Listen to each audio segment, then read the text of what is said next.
যাচ্ছি ফাটাপুকুরে। তার কারণ হলো আজকে গুড়গুটির জন্মদিন, তো আমাদের যেতে অনেক দেরি হয়ে যাচ্ছে, পারছি না তাই। তো মা অনেক আগে চলে গিয়েছে, তো এখন আমি আর দিমান যাচ্ছি।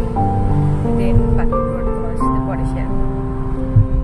তোমরা আমার ভিডিও যারা রেগুলারলি দেখো তারা জানো যে আমার এক মাসির বাড়ি হলো ফাটাপুকুরে। তো সেই মাসির বাড়িতে আজকে যাচ্ছিলাম, মাস্টার দাদার মেয়ের আজকে জন্মদিন। সেই পুচকি বাচ্চাটা যাকে নিয়ে মেলায় গিয়েছিলাম, গুড়গুটি, তো আজকে ওর জন্মদিন। অ্যাকচুয়ালি ওর ভালো নাম কিন্তু অনুসুয়া, আমি ওকে ভালোবেসে গুড়গুটি ডাকি।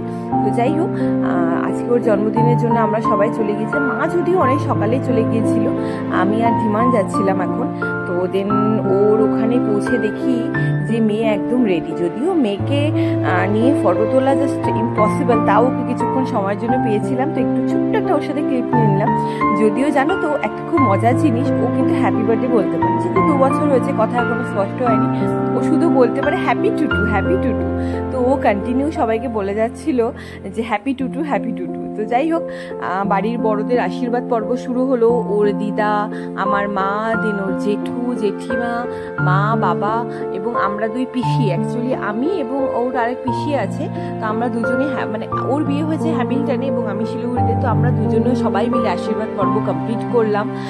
বড়দের আশীর্বাদ ছাড়া তো আর সত্যি কথা বলতে জীবনে কিছুই শুরু হওয়া যায় না, বলো। যদিও ওরা এখন এই ব্যাপারটা বুঝছে না, অনেকটাই ছোট, কিন্তু পরবর্তীকাল যখন ও বড় হবে তখন ও বুঝতে পারবে যে বড়দের এই ব্লেসিংসটা কতটা দরকার। তোমরাও সবাই ওকে আশীর্বাদ করো যেন ও খুব ভালো থাকে, সুস্থ থাকে এবং মানুষের মতন মানুষ হয়।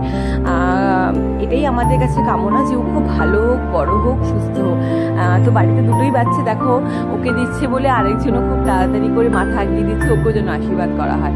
আসলে অ্যাকচুয়ালি ওদের উদ্দেশ্যটাই হলো কেক কাটা। ছোট বাচ্চা তো, ওদের বুঝতেই পারছো, এসবের থেকে ওদের ইন্টারেস্ট ততক্ষণে কেকটা কাটা হবে। দেন যাই হোক, আমি এবং ওর 2 পিসি মিলে আমরা আশীর্বাদ করে নিলাম। দেন শুরু হলো কেক কাটা, এবং ও এতটাই দুঃসাহসী দেখো তুমি, জাস্ট কেকের সামনে আগুনের মধ্যে পুরো মুখ দিয়ে ওই বলে আগুন নেভাবে। যাই হোক, দেন কেক কাটা কমপ্লিট হলো। ওকে অনেক চেষ্টা করা হলো কেক খাওয়ানোর, কিন্তু একটুকু কেক খাবে না। তার থেকে বরং ওর ইন্টারেস্ট হলো কেকের যে কাটার যে চাকুটা, সেটার মধ্যে যে ক্রিমটা লেগেছে সেটা খাবে। কিছুতেই ওকে হাত দিয়ে ক্রিম খাওয়ানো গেল, ওই চাকুর ক্রিমটাই ও খেলো। তো যাই হোক, তার মাঝে মাঝে কিছু কিছু ফটো আমি ক্লিক করে নিলাম। এই সমস্ত আনন্দের মুহূর্তগুলো সত্যি কথা বলতে এগুলোই থেকে যাবে, বলো। যাই হোক, তো ওর সাথে এই যে সমস্ত দেখো ওর ক্লিপগুলো, যে ও কেক খাচ্ছে, কেক তো না ক্রিম খাচ্ছে। যাই হোক, আমিও ছোটো ছোটো ওর সাথে ক্লিপ নিয়ে নিলাম। এদিকে চলছে হলো খাওয়ার পর্ব, কারণ অলরেডি অনেকটা রাত হয়ে গিয়েছিল। তো জন্মদিন মানেই তো বুঝতেই পারছো পেট পুজো, জন্মদিনটা শুধু তো উদ্দেশ্য নয়, খাওয়া দাওয়াটার উদ্দেশ্য। যাই হোক, তো আমরা পৌঁছে গিয়ে সমস্ত রিচুয়াল শেষ হয়ে ওইদিকে শুরু হয়ে গেছিলো খাওয়া দাওয়ার। আমি এই চান্সে ওর সাথে করে 2টো ফটো তুলে নিলাম। দেন মেনুতে কিন্তু অনেক কিছু ছিল আজকে, মা বড় মাসি অনেক কিছু আয়োজন করেছিল দাদারা।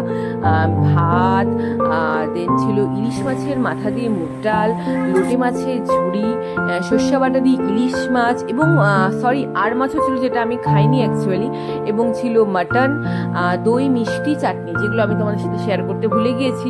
দেন খাওয়া দাওয়া শেষ করে ওর সাথে আরও কিছু ক্লিপ নিয়ে নিলাম। তোমাদের সাথে আবার অন্য কোনো ব্লগে দেখা হবে। টাটা, বাই, ভালো থেকো।